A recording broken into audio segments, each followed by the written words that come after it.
Hello guys, welcome back my YouTube channel Sanju Kumar vlog.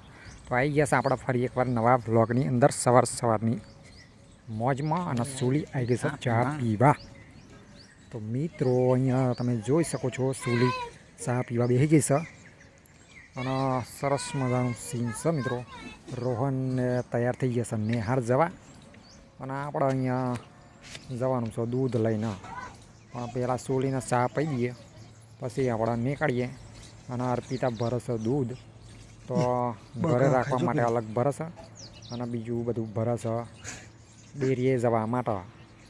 તો મિત્રો જોઈ રહી છે એક ધારી શું કરે છે ભાઈ એમ.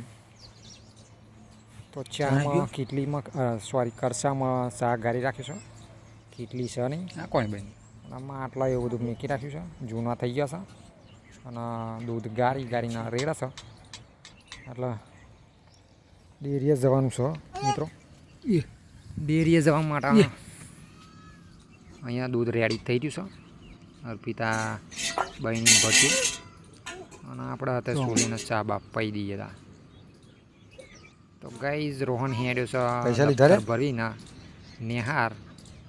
પૈસા ખીચામાં તપાસે છે ચેક નહીં, પાછો લેવા હેડ્યો પૈસા વગર નેહાર જતું નહીં. અને અર્પિતા અહીંયા રોટલા ગળવા બેસી જશે પાછી ગેસ પર. તો ગાઈ રોટલા બોટલા થઈ જાય અને પછી ટિફિન બિફિન રેડી કરીએ. પણ મારા સાફ કરવાનું પીપલું, તો પીપલામાં ઘઉં કાઢવાના હતા. તો બધા ઘઉં કોથરીમાં ભરવા પડશે કારણ કે પીપલું મસ્ત સાફ કરવાનું છે. તો આપણે પીપલામાં ઘઉં બડાબૂટ કાઢી લઈએ અને પછી મિત્રો પીપલાના પણ પાછું સાપરામાં ગોઠવાનું છે. તો ઘઉં બહુ કાઢીએ અને જોઈએ કેટલા ઘઉં નીકળે છે. 1-2 દયનો થાય કે નહીં થતો એ જોઈએ. તો મિત્રો થોડા વિડીયોમાં બન્યા રહેજો, મજા આવશે. તો વાગ્યું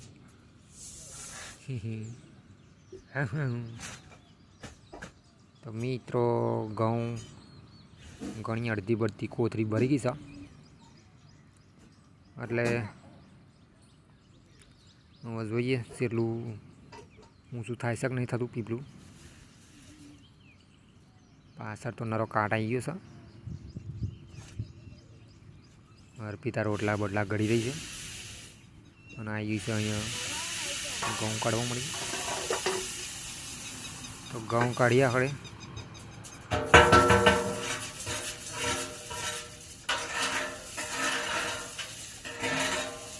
પીપલામાં પહેરી ગઈ છે અર્પિતા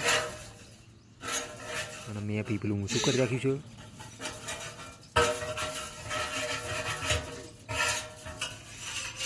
મિત્રો વિડીયોમાં મજા આવે તો લાઈક શેર કરજો અને કોમેન્ટ કરી રાખજો એટલે થોડીક મજા આવે.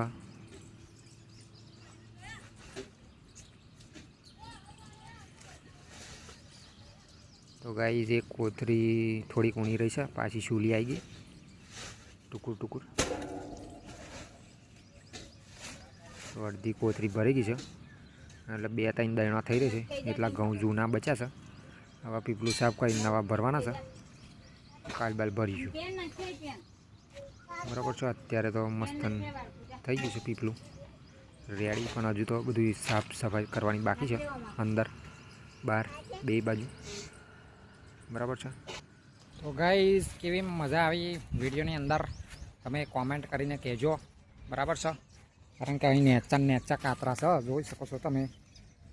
નેચા કાતરા તમને જોવા મળી જાય.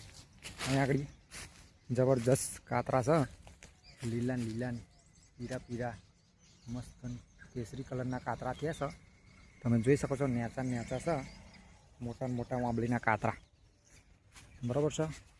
તો મિત્રો અહીંયા ચારોતર વિસ્તારમાં વાંબલી જોવા મળે, ગોરસ વાંબલી. તો જબરજસ્ત વાંબલી છે, મજા આવે એવી. અને અહીંયા તમે જોઈ શકો છો કાતરા નકરા દેખાય છે અને એક પતંગ ફાટલી દેખાઈ રહી છે. બરાબર છે. તો વરસાદ પડ્યો તે મોરનું પતંગડું છે એટલે તૂટી બૂટી ગયું નહીં. અહીંયા પણ નકરી આંબલી જ છે એ તમે જોઈ શકો છો.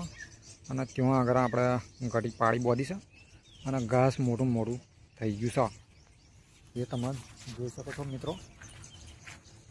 તો ગાઈસ ખેતરમાં બહુ ફરવા જેવું છે નહીં, ખાસ કરીને આપણે જોઈ લઈએ.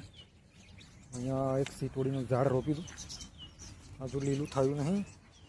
લીલું થાય પછી જોઈએ, બરાબર છે.